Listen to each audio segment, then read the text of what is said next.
जिस तरह से बाबरी मस्जिद नहीं जीती, उसी तरह से चंदा बिल्डर और खालदा फजली कि जैसे सुरेंद्र कुमार जी आए, जैसे मोदी ने सुप्रीम कोर्ट की चाल तेज कर दी थी, वैसे हमारे डीएम साहब ने एसडीएम की चाल में सुपरफास्ट करा दिया। अब 100 करोड़ की लेडी बंगला वाली जमीन इतनी हाली ना मिलता भैया, बहुत खूबसूरत और बड़ी जमीन है, बाहर कोई कब्जा कर रखी रहा है। अभी कब्जे को खाली करवाया जा रहा, नगर पालिका जेसीबी दौड़वा रही है और डीएम साहब की पैरवी का नतीजा निकला कि देखा तो आखिरकार 100 करोड़ की जमीन वापस भैया नगर पालिका को मिल गई, वरना भैया पना जाने कका बन जाता, कई लोग कब्जा कर लेते, अभाव छोड़े खाते तैयार नहीं। यह जमीन भैया बहुत दूर दूर तक भटकी है, ऐसा भटकी कि जैसे मान चलो खट्टी पतंग हो। बताओ बक्सी तालाब तक मामला चला हुआ, बाराबंकी मामला और बक्सी तालाब तक चला हुआ, हाय हल्ला बहुत मचा रहा। यह जमीन का हर कोई भैया पाना चाहत रहा है, इतनी महंगी जमीन, शहर के बीचों बीच जमीन, 100 करोड़ का मामला कोई छोट मोट बात है।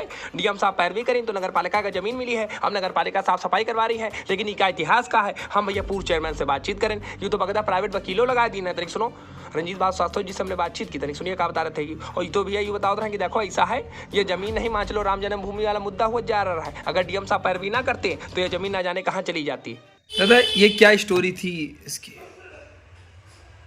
ये जहाँ तक जब मैं चेयरमैन हुआ तो मेरे जो संज्ञान में लाया गया, ये 2002 से 2007 के बीच में यहाँ पर राजीव चौधरी जी चेयरमैन हुए थे। उस समय ये जो खालदा फजली आदि जो हैं, इन्होंने एक चंदा बिल्डर आदि से मतलब इसका बिल्डर एग्रीमेंट किया।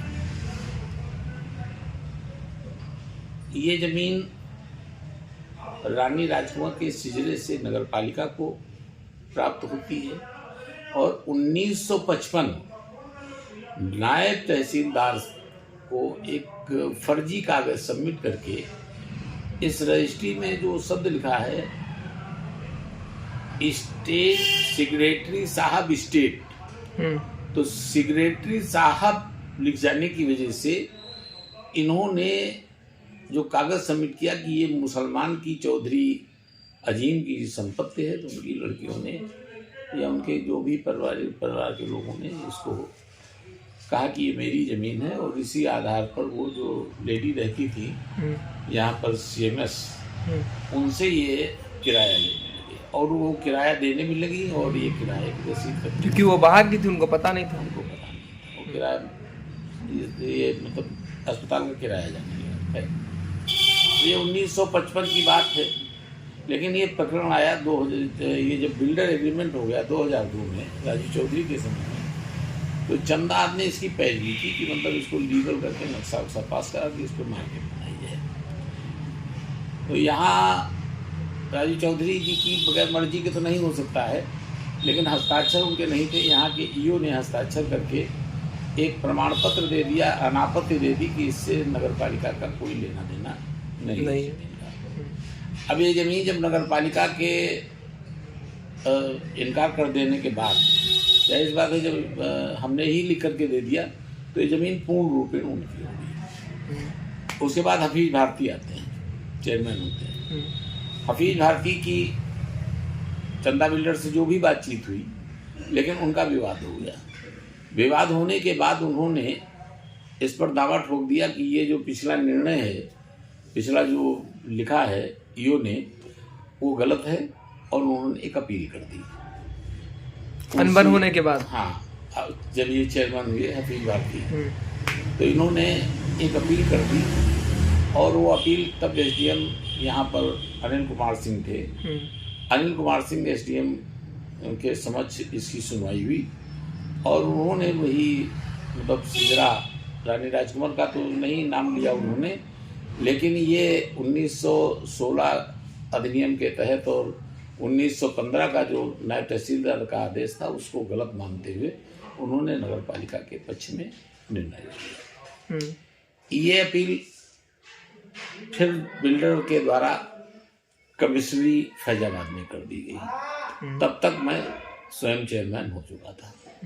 हमें इस बात की कोई जानकारी नहीं थी, वो बड़े लोग थे, हमें जानकारी में लाया गया कि मतलब जो है कि ये अपील की है और यहाँ से फैसला उनके पक्ष में जा सकता है।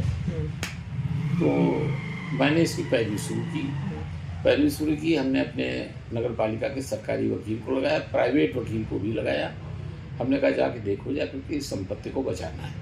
ये बक्सी तालाब में भी रख लो। नहीं, ये कमिश्नरी फैजाबाद की बात है। अच्छा। और ये 2012 की बात है, 12-13 की बात है। खैर, वहाँ पे पैरवी शुरू की, लेकिन ये बदनाम वो लोग अपने पैसे वैसे भाव से लटकाते रहे। ये 5 साल बीत गए। 5 साल के बाद फिर हमारी वाइस चेयरमैन हुई 2017 में। 2017 में एक मिश्रा जी कमिश्नर हुए, उनसे इनका कुछ साठगांठ हो गई। तो मैंने यहाँ के अपने तमाम बीजेपी के नेताओं से दबाव बनवा करके कहा कि गलत निर्णय मत लीजिएगा। तो वो हम लोगों के दबाव में आए। दबाव में आने के बाद उन्होंने, तब तक हमारी सरकार आ चुकी थी, दबाव में आने के बाद ये एसडीएम के हम मुकदमा फिर वापस चलाया। ठीक। अब इस पर मैंने फिर देखा कि हमने कहा सिजरा नहीं बन पा रहा है, तो मैंने तमाम पुराने कागजों का यहाँ पर मुआयना करवाया। तमाम पुराने कागज हमारे इसमें सभासद भी लगे। इसमें मुआयना कराने के बाद ये सिजरा जो निकला, ये 1901 में हमको एक रजिस्ट्री मिल गई रानी राजकुमार की, जिन्होंने दरियाबाग की राजकुमारी, जिन्होंने सेक्रेटरी साहब स्टेट के नाम रजिस्ट्री की और दाखिल खारिज हो गया। उसी सिजरे से जमीन आई, उस पर फिर आपत्ति की। जबकि यहाँ के वकील जितने थे ये सब मिल जाते थे, तो मैंने प्राइवेट वकील किया, यहाँ पर रामशंकर यादव को वकील किया। हमने अपनी नगर पालिका का वकील बदला, विशाल श्रीवास्तव को वकील बनाया। और उसके बाद मैंने पैरवी की और हमने व्यक्तिगत बात की, देखिए ये ज़मीन मेरी है, ये ज़मीन जो अगर इनके पक्ष में अगर कोई फैसला करेगा तो जाहिर सी बात हो बदनाम हो जाएगा, इसमें पैसे वाली पार्टी है। तो फिर किसी एसडीएम की हिम्मत नहीं पड़ी कि इनके पक्ष में फैसला करना। और जब इनके पक्ष में फैसला नहीं हुआ तो इन लोगों ने क्या किया कि इसको यहाँ से बोर्ड ऑफ रेवेन्यू में ट्रांसफ़र करा लिया कि हमें न्याय मिलने की उम्मीद नहीं, वहाँ पर लोकल दबाव है, इसलिए मतलब जो है इन्होंने इसको बोर्ड ऑफ रेवेन्यू में ट्रांसफर। बोर्ड ऑफ रेवेन्यू में मैंने आपत्ति की, ये मुकदमा आपके यहाँ नहीं चल सकता है, इसलिए मतलब जो है ये फिर हमारा वापस कर दिया जाए बाराबंकी। इन्होंने कहा कि वहाँ से हमको न्याय नहीं, यहाँ मुकदमा चल नहीं सकता, तो इन्होंने बक्सी तालाब में कुछ सेटिंग की होगी, वहाँ बक्सी तालाब तहसील में ट्रांसफर कर दिया। तो बाराबंकी का मामला चला गया बक्सी तालाब के तहसील में चला गया। हम इस पर हमें लोगों ने कहा कि ये जो कोई एसडीएम था वहाँ का, हालांकि वो संभवतः उनके लिंक में है और ये फैसला हो जाएगा। तो हमने वहीं के लोकल एक वकील थे अनुराग श्रीवास्तव, काफ़ी अच्छे वकील हैं। जी हाँ। तो मैंने उनको वकील इंगेज कर लिया। हमने कहा भैया देखे रहना, ये लोकल का ही दबाव काम आएगा, मतलब जो है वो कह देना गलत ना होने पावे, निर्णय गलत ना होने पावे। वो अनुराग का पैसा भी तो बाकी है अभी। अनुराग का पैसा तो देंगे ही नगर पालिका वाले, क्योंकि मैंने लीगल वकील किया, कोई इलीगल तो किया नहीं। जी। हमने वकालतनामक दस्तखत किए हैं, यो ने वकालतनामक दस्तखत किए हैं। कोई लीगल वकील है, वो तो बिल सबमिट किए हुए पैसा तो देंगे, पैसा नहीं देंगे कहाँ देंगे। पैसा विशाल को भी दिया, पैसा उसको भी देंगे, पैसा रामशंकर को भी बिल पेमेंट होता रहा यहाँ पर। जी। रामशंकर का भी बिल यहाँ से मैंने पेमेंट किया है। भाई जब पैरवी करते हैं तो पैसा दिया जाएगा। ये हो गया। उसके बाद ये फिर मामला, मेरी चेयरमैनी चली गई। चेयरमैनी चली गई तो ये फिर मामला ढीला पड़ गया। ढीला पड़ गया क्योंकि अभी मैं कुछ कहना नहीं चाहता हूँ, इसकी पैरवी ही बंद हो गई। पैरवी बंद हो गई। फिर ये जब हमारे डीएम साहब भी आए, सत्येंद्र कुमार, इससे पहले एसडीएम साहब ने भी पैरवी की थी। एसडीएम साहब पैरवी किए। एसडीएम साहब ने वहाँ पर देखा और वकील को, जो हमारा वकील था प्राइवेट का, उसको कंटिन्यू किया। और कंटिन्यू करने के बाद फिर डीएम साहब जब आ गए तो इधर 3 महीने से डीएम साहब ने निर्देशित किया कि इस मुकदमे की पैरवी करो, यथासंभव जो कुछ भी मतलब हो सकता है सारे पेपर कागज दे करके नगर पालिका की संपत्ति नगर पालिका को दिलाई जाए। डीएम साहब के प्रयास सफल हुए। ये राम जन्मभूमि का मामला हो गया कि जिस तरह से वो पेंडिंग चला रहा था 70 साल से, और मोदी जी जैसे ही प्रधानमंत्री हुए फाइल तेज हो गई। वैसे ही बाराबंकी के डीएम सत्येंद्र कुमार जी, सेम वैसे हुआ कि जैसे सत्येंद्र कुमार जी आए तो वो जो कछुआ चाल थी वो तेज, कछुआ चाल नहीं चींटी चाल थी। जी। कछुआ थोड़ा तेज चलता है।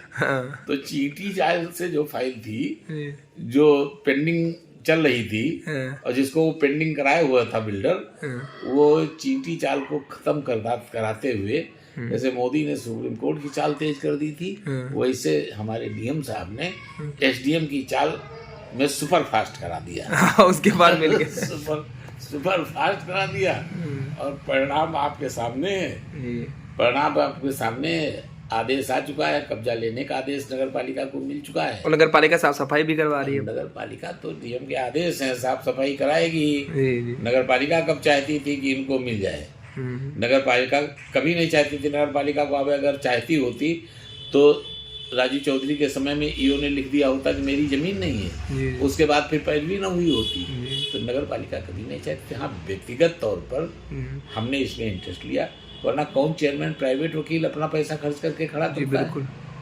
कौन कागज निकलवाता है? कौन कागज फाइलों में पेट पूरी को? लेकिन ये हमारी अपनी बात थी। जिस तरह से बाबरी मस्जिद नहीं जीती, उसी तरह से चंदा बिल्डर और खालदा फजली नहीं जीती। अब सुना भैया क्या कहत रहा है? वैसे भैया जो बोलता है पूर्व चेयरमैन है बोलता रहा, हम गला तो नहीं आपका सुना है, लेकिन इनसे बढ़िया इतिहास कोई बता भी नहीं पाएगा। आखिरकार भैया 100 करोड़ की जमीन पर कम से कम 80 लोग कब्जा कर रखे हैं। अब बकायदा खाली करावा जा रहा है, सबका चेतावनी दी गई है और नगर पालिका साफ सफाई भी करवा रही है। हम गला तो नहीं आपका बता दी। बाकी वीडियो अच्छी लगी तो कमेंट कीजिएगा, चैनल को सब्सक्राइब कर लीजिएगा, शंभा साहू को बड़ी सफर मिलेगी तो बेल आइकन जरूर दबा दीजिएगा। बाकी आपकी कार्यक्रम कीजिएगा।